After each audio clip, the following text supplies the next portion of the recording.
Bakit mo sinabi yun? Huwag mo kaming bulahin, ha? Yes, sir. Ha? I will cite you in contempt directly kung magsinungaling ka dito, ha? Sabot ko, sir. Huwag mo kong dalahin sa bula. Mahilig pumatay ko, no?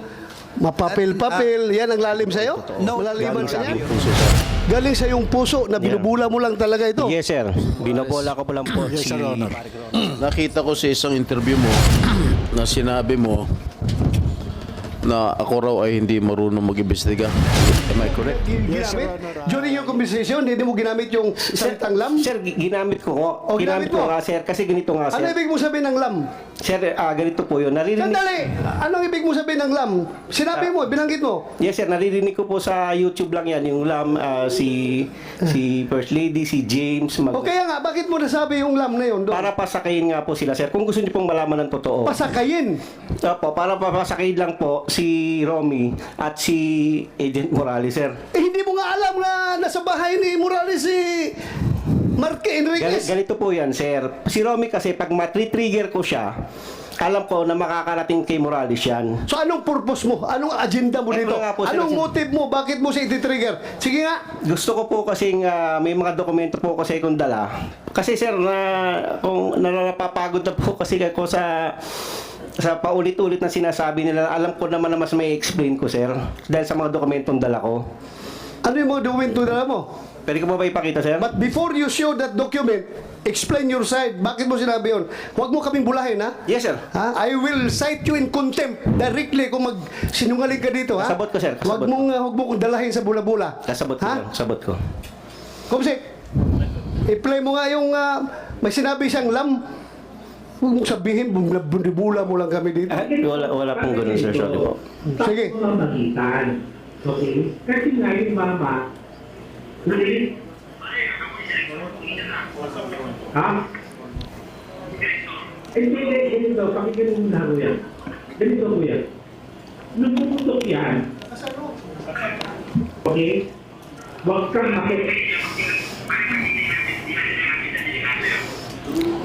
kaya nga ganito, padre.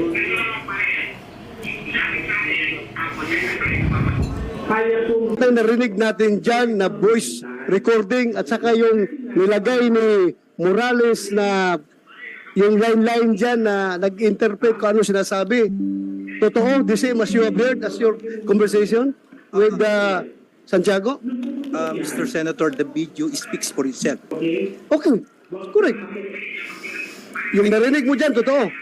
I confirm, sir. So, do you confirm na pinapasakay ka lang ni Santiago? Binubula ka lang niya? Well, knowing Eric Santiago, even during our Napolcom days, hindi ko po makuha, malaro po siya eh. Malaro po siya, malalim. Malalim babaw nga eh. Malalim. Ang babaw nga eh. Hindi po. Pati kami papasakayin niya. Hindi Ang po. babaw mo. Ikaw, nalalaliman ka sa ganung style? Well, that is per my assessment.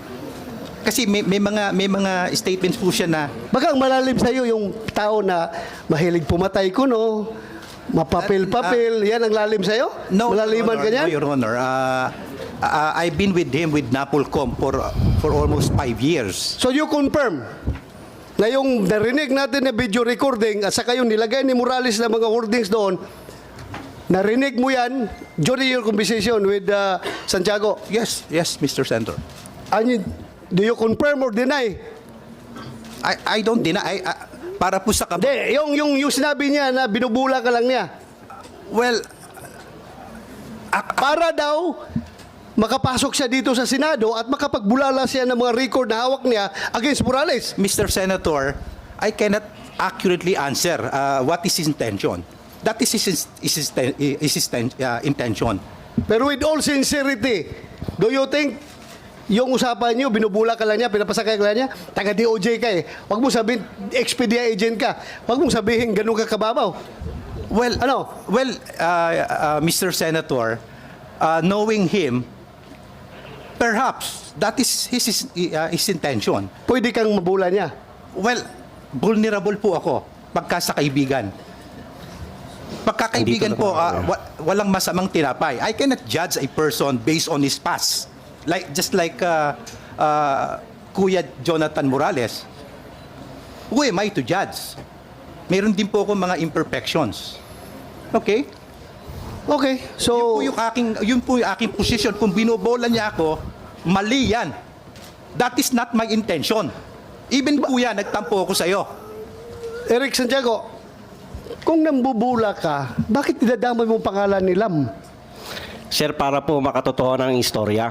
Para makatotohanan. Kasi hindi ko po pwedeng bulahin si Romy kung hindi ako babanggit ng mga keywords na magri-ring sa utak nila, sir. So anong purpose mo bulahin siya? Siya lang, sir. Siya lang. Bakit mo, anong purpose mo bulahin siya? Kasi para ipatawag kita dito. Para Ultimately, para ipatawag kita dito at may bulalas mo yung mga records against Morales. Ganon ang intention Actually, mo. sir, hindi naman po against Morales po yung records ko. Kaya nga, para mailabas mo yung Yes, sir. record na sabi mo. Yes, sir. Na nagawa ko po ngayon nga na nandito po nga po ako, sir. Wow, ang galing mo. Galing mo. Ako, I find it very strange na gano'n ang approach mo. Para may patawag ka ng komite na ito, bulahin mo siya para maipakita ang, wow, gano'n kaka-genius pala mag-tirada. At dinideny mo lahat ng sinasabi mo sa video na yan. Hindi ko nga, sir, dinideny. Inaamin ko nga po, sir. Dinideny mo nga yung truthfulness. Yes, sir. Yes, sir. Ha? Opo, Yung opo. veracity, totoo yan. Yes, sir. Pero yung truthfulness ang sinasabi Yes, sir. mo, sa video na yan ngayon, dinideny mo. Yes, Sabi sir. mo lang, nabubula ka. Yes, sir. Wow, kasi may video. Pero No, kung sir. walang video yan, hindi mo dideny yan. Sir, actually, pwede ko i-deny yun, sir. Excuse me po, sir. Pwede ko sabihin pwede sabihin ko naman na hindi po ako yung kausap eh. Pwede ko pong gawin yon. Pero hindi ko nga po ginagawa Hindi ka naman maka-atras kasi kausap mo, mayroong telephone number sa'yo, kayo nag-usap. Pero, sir, Akala mo ba, pwede ka mag-deny dito? Sir, hindi po. Try mo i-deny at Yes, sir. I understand, sir. Kasabot ko, sir. Kasabot git kayo. pinatawag kita dito para magsabi ng totoo. Yes, sir. Ha? I understand. Hindi ka pinatawag dito para bulahin kami dito. Yes, sir. Ha? This is a serious matter. Ha? I understand, sir. Huwag kang sasakay-sakay ka lang, gagawa ka ng gimmick para maipatawag ka dito, para maipabulalas mo yung gusto mong dokumentong palabasin. Wow, how shallow your motive. Yes, sir. So ibig sabihin, sino nag-utos sa'yo na pasakayin mo si Juan? Si Enriquez? Sarili ko lang, sir. Sarili mo! Yes, sir. So you're a hero! Nasa sa inyo, Ha? sir, kung paano niyo ako titignan ngayon, sir. Pero yun po ang You are a katotohanan. hero, sarili mo lang. Nasa sa inyo na po, sir, kung paano niyo po ako titignan. Pero ang sinasabi ko po ay totoo. Galing sa aking puso, sir. Galing sa iyong puso na binubula mo lang talaga ito. Yes, sir. Binobola ko po lang po si paring Romy, sir. But I don't find any valid motive. Bakit mo siya bulahin para makapagsalita ka dito? Bakit? Bakit? Why? Oh, why? Kasi, sir, yun nga, kagaya na sinabi ko, napapagod na po kami. Napapagod na po ako doon sa paulit-ulit na pasensya na po kayo, sir. Oh. Kung, kasi marami po doon tungkol sa dokumento na pinipresent niya na mas dapat sana mas maintindihan, mas ma-explain ko po para sa akin po, sir. Para lang po sa akin, kung bibigyan niyo po ako ng pagkakataon, sir. Bakit mo ma-explain? Anong kinalaman ng mga record na yan sa pinag-usapan? Kung hahayaan niyo po akong ipakita yung record na yon, maaari po siguro ma-explain ko na mas mabuti. Pinasakay mo lang sir. siya? Yes, sir. Oh, so paano kami magtiwala ang committee sa'yo kung ganoon pa lang style mo? Mr. Morales, Yes, Your Honor. nakita ko sa isang interview mo na sinabi mo na ako raw ay hindi marunong mag-imbestiga. Am I correct? Yes, Your Honor. Yun po ay opinion ko bilang investigador dahil inaasahan ko po inimbita po ako rito as resource person. Alright. At mistula ako na ituring tama na akusado. I will have to respect your opinion, but my track record in investigating here in all public hearings will attest to it. Okay? Now, the second question. Sinabi mo sa isang interview na sayang ang binabayad ng taong bayan sa akin. Ang investigador po, nag-extract po na information, nag-elicit po na information upang makuha mismo yung yung ninanais doon sa subject matter. Kagaya po ng ginagawa natin ngayon. Ako po ay nagsasalita lang bilang sa aking opinion at bilang doon sa aking karanasan bilang isang investigador. Kapag ako po ay kaharap ng isang iniimbestigahan, Sinisikap ko po na makuha ko yung sustansya na kinakailangan patungkol po dun sa hinahangad kong resulta. Ako po, hindi po ako, hindi po kailanman na namemersonal o kumakaladkad o naghuhusga sa pagkatao ng kahit na sino. Lalo na yung mga naimbestigahan ko, talagang mga kriminal. Ikaw mismo ang umamin na you have planted evidence. Paano ka namin ngayon paniniwalaan sa mga sinasabi mo? Your Honor, yung pong desisyon ng civil service na sinasabi nyo ay walang kaugnayan sa pinag-uusapan natin dito. Ang pinag-uusapan po natin dito ay yung investigation po na ginawa ko noong 2012. Bakit ka lumilihis sa mga katanungan ko? Huwag kang lumihis. No, Your Honor, hindi po ako lumilihis. Sapagkat ang pinag-uusapan po natin... Is it true that you planted evidence? Is it true that you planted evidence? But according to the Civil Service Commission decision, and it was affirmed by the Supreme Court that you planted evidence. No, Your Honor. Magmula nung dumating kayo dito sa hearing, Mr. Chairman, ito na yung naging experience ko, Your Honor, Mr. Chairman, dito sa Senate investigation.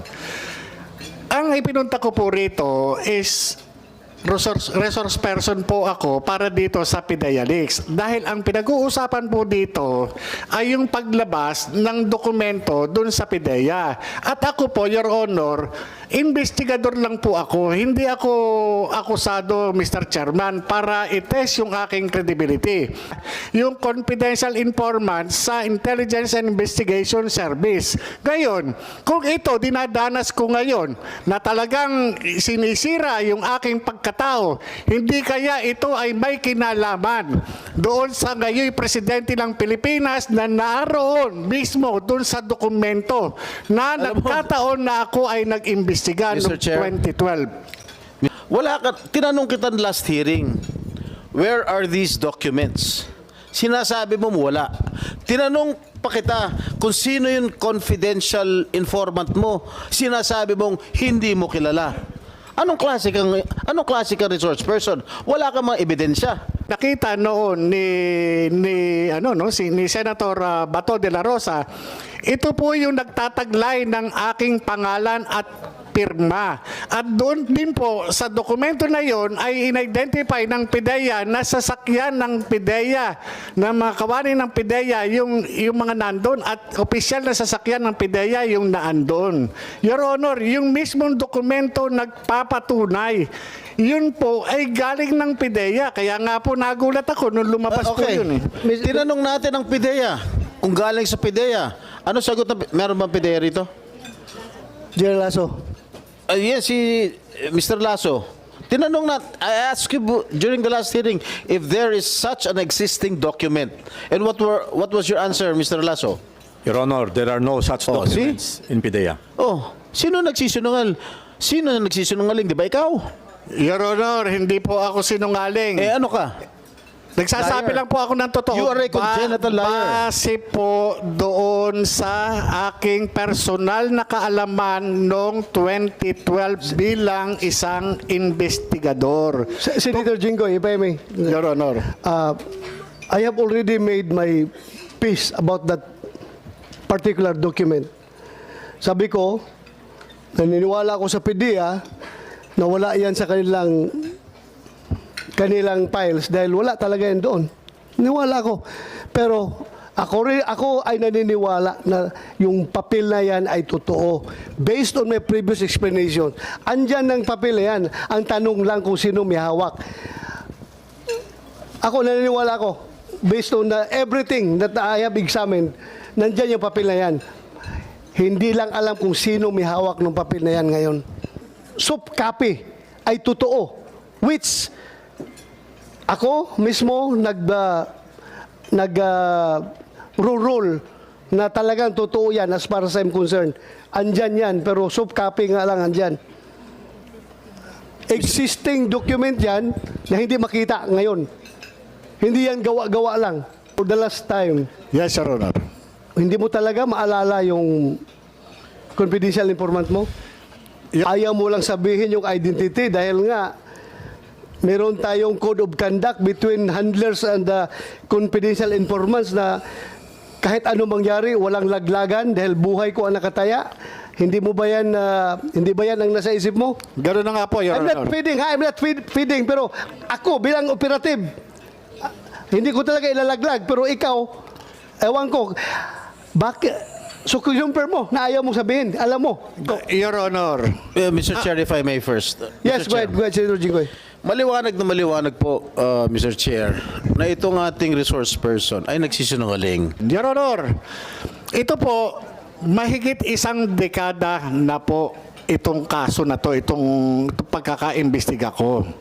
At itong confidential informant na nagtiwala ng information na nagdala ng mga litrato na nagtataglay na mga personalidad na gumagamit ng ipinagbabawal na gamot. Base sa kanyang revelation, ito po lahat ay na-reduce doon sa kanyang deposition. Kaya nga, okay na yan. Pabalik-balik na natin narinig yan. Pabalik-balik na. Ang atin lang is, sino yung informant? Ako, kung ako nasa shoes mo, if I were in your shoes, na ganito na ako ngayon, na naiipit ako, well, talagang sasabihin ko kung sino yung informant ko. Kung alam ko kung sino yung informant. Your Honor, kung natatandaan ko man, yung pangalan niya, hindi ko pa rin po talaga ipagkakaloob dahil po hindi kakayanin ng aking konsensya kapag may mangyari sa kanya. Your Honor, Well, I can give you the assurance that the Senate will protect him or her, kung sino man siya. Sige, huwag kang mag-alala. Sabihin mo, we will protect her. Hindi siya mapapano. Sabihin mo lang pangalan. Your Honor, classic example na nga po yung ginagawa sa akin. Ako'y investigador lamang doon sa kaso. Hindi po ako akusado. Ngayon po ako po'y nakakaranas ng talagang sa aking pagkatao. Yung pakayang confidential informant. Ako nga po mismo, nano lang ako dito eh. Investigador lang ako, Your Honor. Tumanggap lamang po ako ng information. Andyan na tayo, Morales. Agent Morales. Andyan na tayo sa sitwasyon na yan. Andito na lang tayo, lahat-lahat. Nangyari na yung mga dapat mangyari at hindi dapat mangyari. Pero your question is, your credibility is at stake here kung hindi mo maibigay yung pangalan ng informant. I am giving you a piece of advice. Sabihin mo na lang yung pangalan ng informant mo para hindi na masabi na gawa-gawa mo lang yan.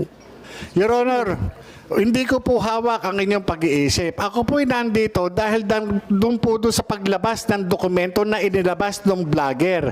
Ako po ay sumulat sa PIDEA para magkaroon ng investigasyon upang patotohanan na wala akong kinalaman sa paglabas. At sabihin sa kanila na itong dokumento na ito ay ako yung nag-imbestiga. Tungkol po dito, ako po yung nag-imbestiga. Ngayon po, patungkol po dyan sa confidential informant na yan, ay patawarin niyo po ako. Kasi po, ito po yung hindi po kakayanin ng konsensya ko kapag may mangyari doon sa confidential informant na mahigit isang dekada na po na hindi ko siya nakita.